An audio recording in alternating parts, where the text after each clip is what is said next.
अरे ये क्या, हनुमान जी का चित्त भोजन में नहीं है। व्यंजनों की सुगंध भी उनको अपने तक नहीं खींच पाई। लगता है अवश्य किसी सोच में व्यस्त हैं। तब तो उन्हें टोकना बहुत आवश्यक है। भूख में मस्तिष्क कहाँ चलता है।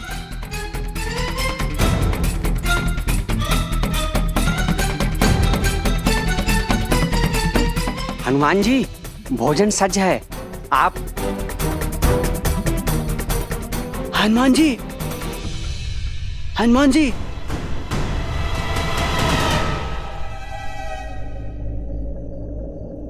मौन, कृपया।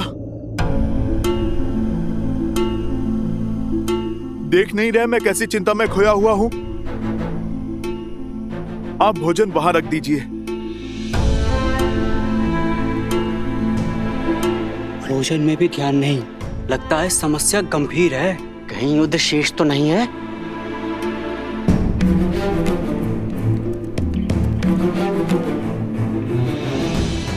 सब कुछ जानते हुए भी ऋषि भरद्वाज ने प्रभु श्री राम को लवकुश का सत्य क्यों नहीं बताया? उन्होंने क्यों नहीं कहा कि माता सीता यही हैं?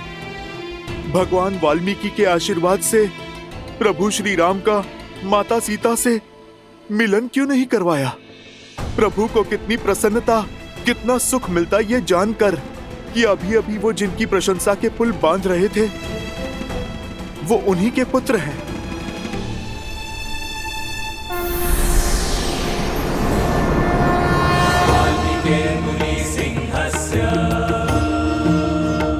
हे त्रिकालदर्शी भगवान वाल्मीकि, अब आप ही सुलझाइए इस उलझन को। जानता था कि इस समय तुम्हारे मन में बहुत कुछ चल रहा होगा हनुमान, इसीलिए तुम्हारे समक्ष आना आवश्यक हो गया था। भय था कि कहीं तुम अत्यधिक उत्साह में तुम ये बात महाराज राम को न बता दो। अब किस बात का विलंब? रामायण को संपूर्ण होने के लिए इससे अच्छा अवसर और क्या हो सकता है?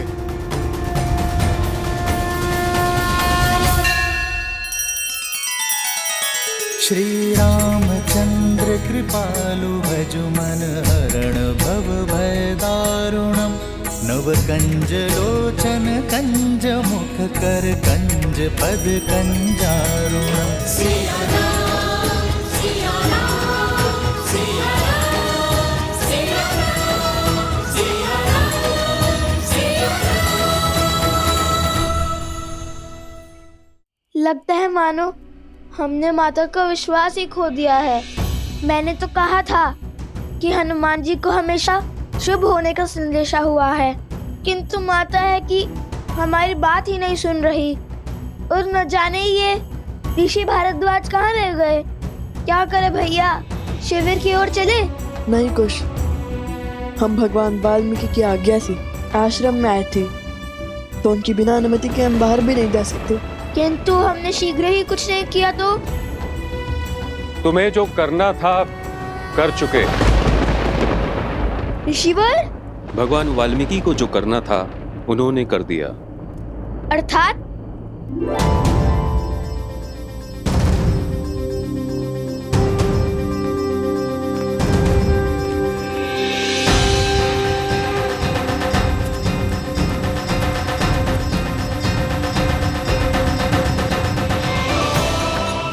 माता देखिए, ऋषि भरद्वाज आ गए। माता, उन्होंने कहा सब ठीक है। और माता, गुरुवर ने कहा है अश्वमेध यज्ञ का अश्व श्री राम को सौंप दे। माता, हमने अपनी हट छोड़ दी। माता, माता, माता आंखें खोलिए ना। माता, हमसे बात कीजिए। जो भूल हमसे अज्ञातवश हुई है उसे क्षमा कर दीजिए। माता, माता हमसे बात कीजिए। तब तोड़िए ना माता। माता,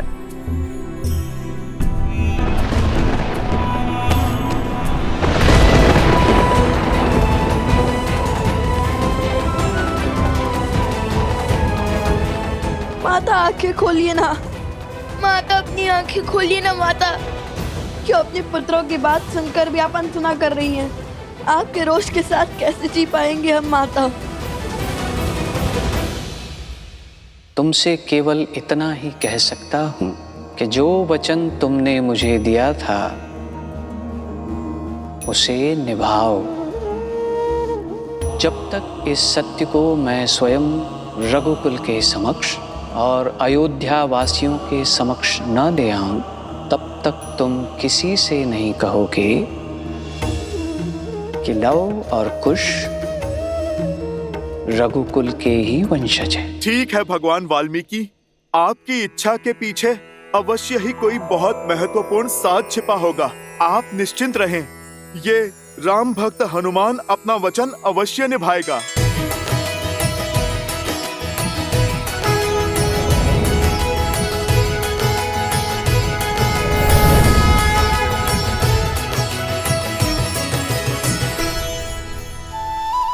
चिंता मिटी तो अब भूख सताने लगी।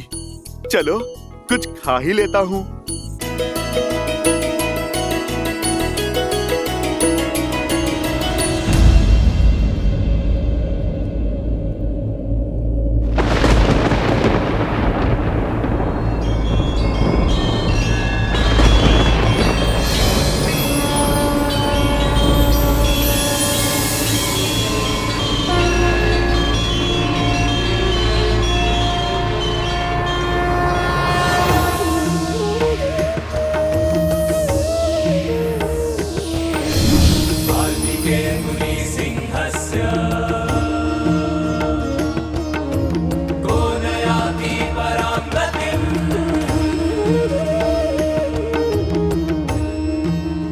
आंखें खोलो सीता।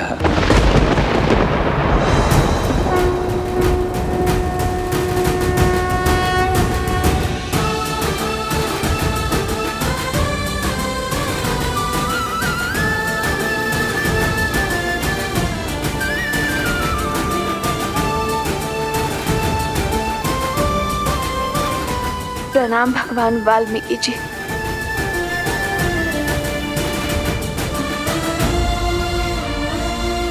प्रभु, मुझे इस असत्य के अंधकार से सत्य के प्रकाश में लाइए। मेरे पुत्रों ने मुझसे पग पग पर असत्य कहा है और आज भी कह रहे हैं कि सब कुछ ठीक हो गया, किंतु अब मुझे उनकी बातों पर विश्वास नहीं होता। अब आप ही मुझे सत्य बताइए प्रभु। तुम्हारे पुत्र सत्य कहते हैं सीता। सभी स्वस्थ हैं। महाराज राम अपना अश्वमेध यज्ञ पूर्ण करने के लिए कल अश्व लेकर चले जाएंगे।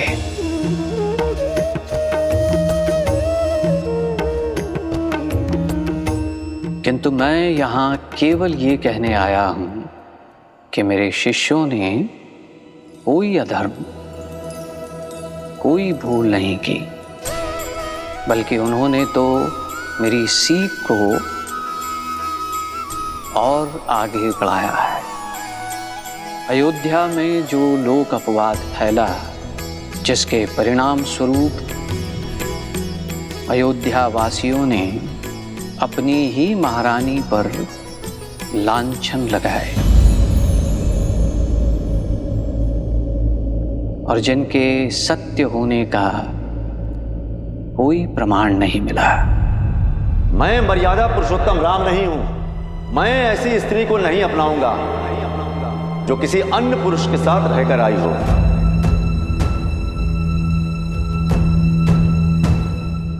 सियाराम दूर हुए ताकि एक नई सोच को जन्म दे सके जो लोकापवाद से मलिन ना हो। एक ऐसा समाज बनाएं जहां नारी को बार बार अपनी परीक्षा ना देनी पड़े। और वो सोच अधूरी रही। लवकुश ने यही सोच पूर्ण करने के लिए जो कुछ भी किया वो धर्म सम्मत भी है और नीति सम्मत भी। तुम्हें तो गर्व होना चाहिए कि ये न जानते हुए भी कि सीता ही उनकी माता है। लवकुश, एक नारी के सम्मान के लिए संसार के सर्वश्रेष्ठ धनुर्धर और महान योद्धाओं के विरुद्ध भी खड़े होने में भयभीत नहीं हुए।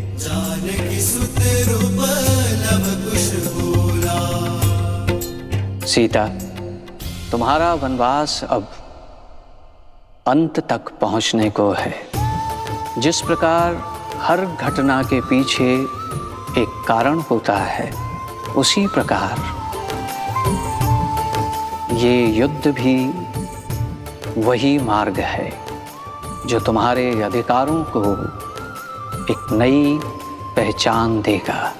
भगवान, क्या हम अपने पिता से मिल सकते हैं? शीघ्र, किंतु इस समय सबसे अधिक तुम्हारी आवश्यकता तुम्हारी माता को है लवकुश, क्योंकि अब तक तुम जो युद्ध लड़ रहे थे वो महारानी सीता के लिए था, परंतु अब तुम्हें अपनी माता के अधिकार के लिए लड़ाई लड़नी होगी। और केवल अपनी शक्ति का प्रदर्शन करके तुम ये युद्ध नहीं जीत सकते, क्योंकि ये युद्ध है लोकापवाद के विरुद्ध, असुरी सोच के विरुद्ध जो अयोध्या वासियों के मन में घर कर चुकी है। और बुरी सोच को केवल शुभ सोच ही उचित कर सकती है। तुम दोनों को अयोध्या वासियों की नारी को लेकर जो हीन सोच है, जो नारी को एक समान अधिकार नहीं देती है, उनके मन में नारी के लिए सम्मान जगाना होगा। इस युद्ध में विजय शक्ति से नहीं बल्कि बुद्धि से होगी, ताकि अयोध्यावासी लोक अपवाद से उबरकर सीता से क्षमा मांग सकें। सीता ही नहीं बल्कि पूरी नारी जाति का सम्मान करना सीख सकें। और जब ये कार्य पूर्ण होगा तब होगी रामायण संपूर्ण। स्मरण रहे, ये दायित्व बहुत बड़ा है लवकुश।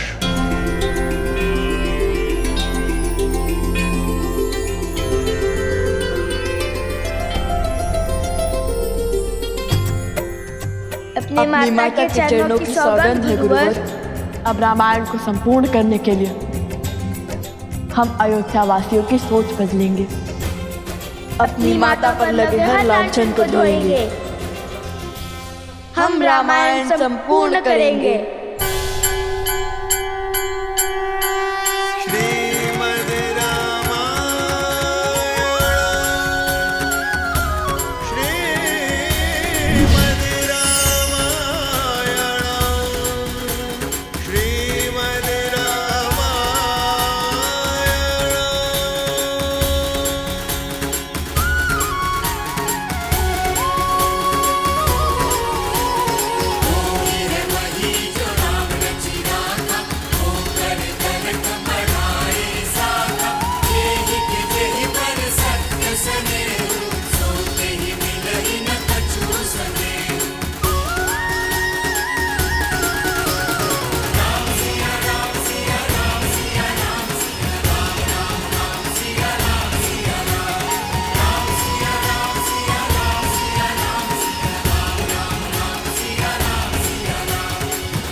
खुद में न जाने मैंने क्या क्या कह दिया, मुझे क्षमा कर दीजिए।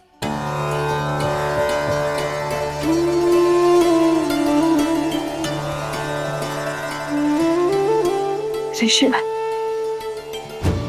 आपके मौन का कारण समझ गई हूं मैं, मुझे क्षमा कर दीजिए। देवी, अंत भला तो सब भला। देवी सीता और लवकुश का सत्य आश्रम तक ही सीमित रहे, ये बात आश्रम से बाहर ना जाने पाए।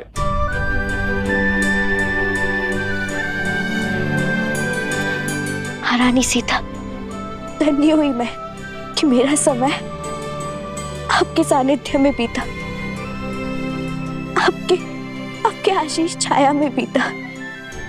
क्षमा करना मुझे ज्ञानी को, बचपन से मिथिला के हर गली में बस आपकी कहानियां सुनती आई हूं, किंतु फिर भी आपको पहचान नहीं पाई, जबकि आपका हर वचन, आपके हर कर्म बिल्कुल वही थे जो कहानियों में सुनती आई हूं।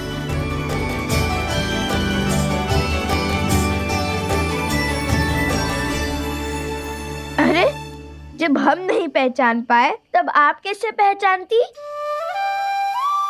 हमारी माता जो ठान लेती है वो करके ही दिखाती है, बिल्कुल हमारी भांति, है ना माता?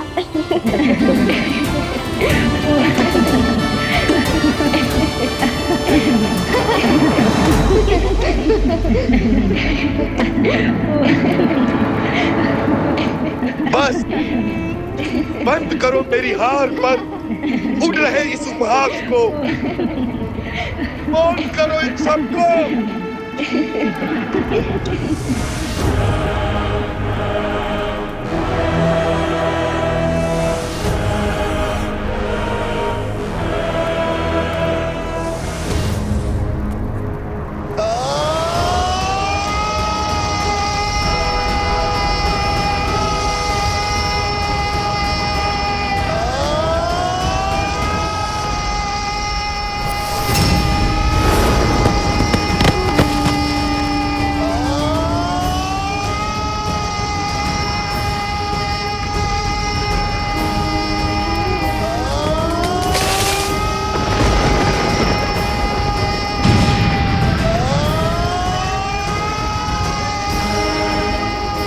रोकिए इन्हें, इनका क्रोध हर सीमा पार कर रहा है।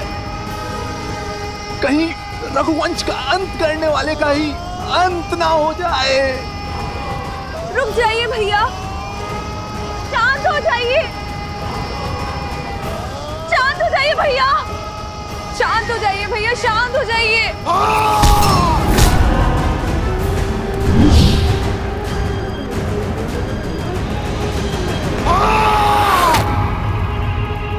समाप्त हो गया, मैं हार गया, हार गया। उन दो ऋषि कुमारों ने मुझे परास्त कर दिया।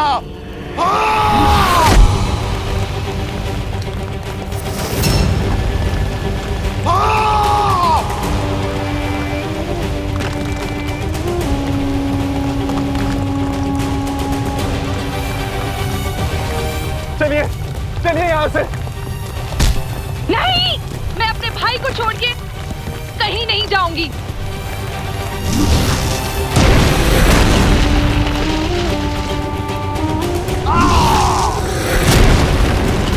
शांत हो जाइए भैया। क्यों? ताकि अपना उपहास बना सकूं। हंसो, तुम भी हंसो मेरी आर पार। और आप अश्वमेध यज्ञ को पूर्ण करने के लिए कल अश्व ले जाएगा, महान बन जाएगा, बिना जीते विजेता बनेगा।